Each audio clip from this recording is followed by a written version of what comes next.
On May 20th, 1498, Portuguese explorer Vasco da Gama reached Calicut, India. This marked the beginning of a new era in global trade.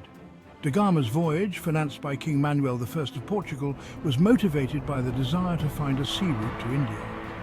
This route would allow Portugal to bypass the traditional land-based trade routes controlled by Arab and Venetian merchants.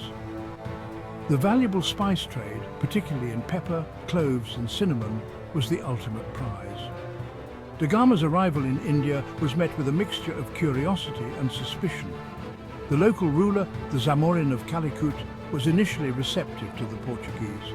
However, tensions soon arose due to cultural differences and conflicting trade interests. The Portuguese desire for exclusive control over the spice trade clashed with the existing networks of Arab merchants. Despite the challenges, Da Gama's voyage was a momentous achievement. It established a direct sea route from Europe to India. This opened up the East to European exploration and trade, ushering in a new era of globalization. Following Da Gama's expedition, Portugal wasted no time in establishing a presence in India. They aimed to secure control over the lucrative spice trade. This led to the establishment of fortified trading posts, known as factories along the Indian coast.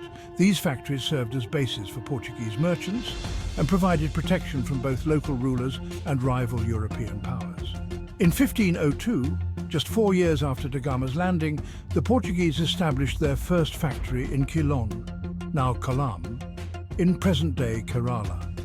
This marked the beginning of a network of Portuguese settlements that would eventually stretch from Goa in the west to Macau in the east. These factories were more than just trading posts. They became centers of Portuguese influence, shaping the social, cultural and religious landscape of the regions they controlled. The Portuguese, often through alliances with local rulers, sought to impose their authority over trade and navigation.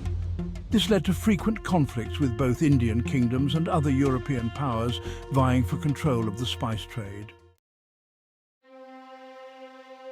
The early decades of Portuguese presence in India were marked by both diplomacy and conflict.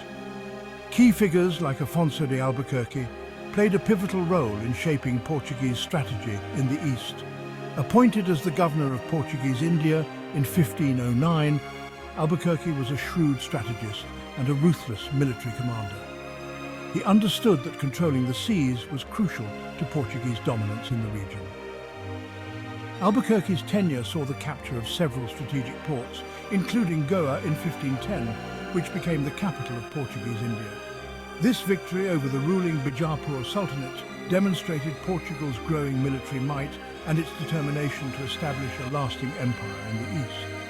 One of the most significant battles fought during this period was the Battle of Diu in 1509. A Portuguese fleet led by Francisco de Almeida decisively defeated a combined Ottoman-Mamluk fleet. This victory solidified Portuguese control over the Arabian Sea and secured their trade routes to India. It also marked a turning point in the struggle for control of the Indian Ocean, establishing Portugal as the dominant naval power in the region. The slow decline and final departure. The 17th century witnessed a gradual decline in Portuguese power in India. The rise of other European powers, particularly the Dutch and the English, challenged Portuguese dominance.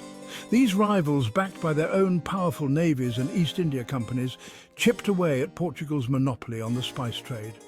By the 18th century, Portugal's once vast Indian empire had been reduced to a handful of coastal enclaves. Internal factors also contributed to Portugal's decline. These included administrative inefficiency, corruption, and a growing focus on Brazil, which offered greater profits from sugar plantations. While Portugal clung to its remaining possessions in India, its influence continued to wane. After India gained independence from British rule in 1947, the future of the remaining Portuguese territories became untenable. India, under Prime Minister Jawaharlal Nehru, launched a peaceful campaign to integrate these enclaves. When diplomatic efforts failed, the Indian Army intervened in December 1961, swiftly ending Portuguese rule in Goa, Daman and Diu. This marked the end of a colonial presence that had spanned over 4.5 centuries. The legacy of Portuguese India. Portugal's 463-year presence in India left an enduring mark on the subcontinent.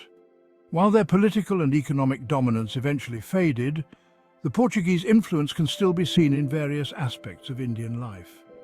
One of the most visible legacies is the presence of a significant Catholic population in India, particularly in Goa.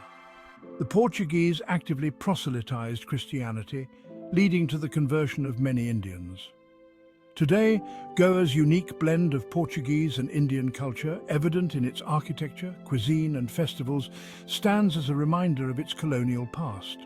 Beyond religion, the Portuguese language left its mark on Indian languages, particularly Konkani, spoken in Goa. Many Portuguese words were absorbed into the local lexicon, enriching the linguistic tapestry of the region. Similarly, Portuguese architectural styles influenced building traditions in areas under their control, leaving behind a unique Indo-Portuguese architectural heritage that continues to inspire.